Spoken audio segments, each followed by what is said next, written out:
बिहार की राजनीति में इस वक्त सिर्फ एक ही सवाल गूंज रहा है, प्रशांत किशोर राघोपुर क्यों जा रहे हैं।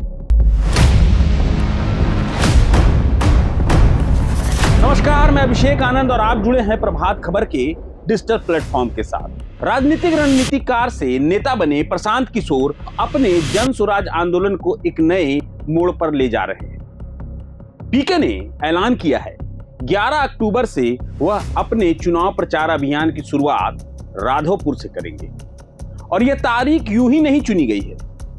यही वह दिन है जब देश लोकनायक जयप्रकाश नारायण की जयंती मनाता है। प्रशांत किशोर कहते हैं, मैं राघोपुर की जनता से बात करूंगा और जनता जैसा कहेगी वैसा करूंगा। लेकिन बिहार की सियासत में इसका मतलब कहीं गहरा है, क्योंकि राघोपुर तेजस्वी यादव का पारिवारिक गढ़ है।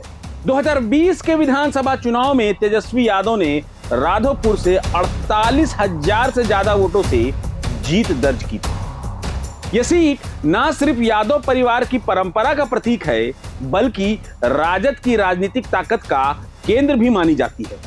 ऐसे में प्रशांत किशोर का वहां पहुंचना बिल्कुल सामान्य राजनीतिक दौरा नहीं माना जा सकता। लोगों के मन में सवाल है, क्या पीके खुद चुनावी मैदान में उतरने जा रहे हैं या यह किसी बड़ी रणनीति का हिस्सा है।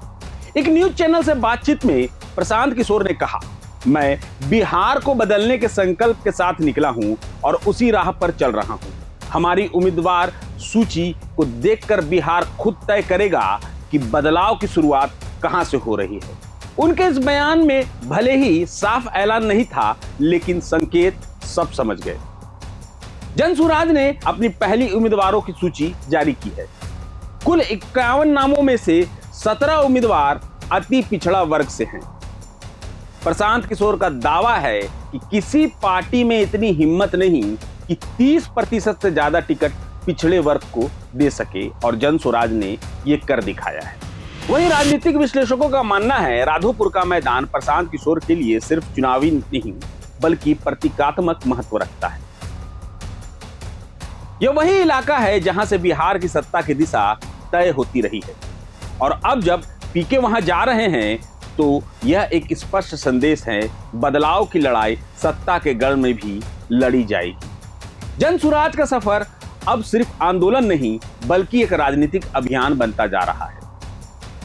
राघोपुर से शुरुआत करना दरअसल बिहार की सियासत को सीधे चुनौती देने जैसा है।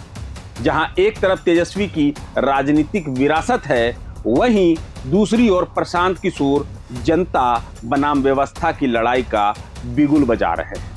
अब देखना होगा, क्या प्रशांत किशोर वाकई मैदान में उतरेंगे या ये सिर्फ एक बड़ी चाल है जो बिहार की सियासत के समीकरण बदल सकती है। 11 अक्टूबर राघोपुर से उठेगा यह सवाल, क्या अब बदलाव सच में आने वाला है। बिहार की सियासत में हर निगाह एक ही दिशा में टिकी है और वो है राघोपुर की ओर।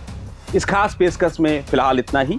मैं अभिषेक आनंद, मुझे दीजिए इजाजत, मगर जुड़े रहें प्रभात खबर के डिजिटल प्लेटफॉर्म के साथ।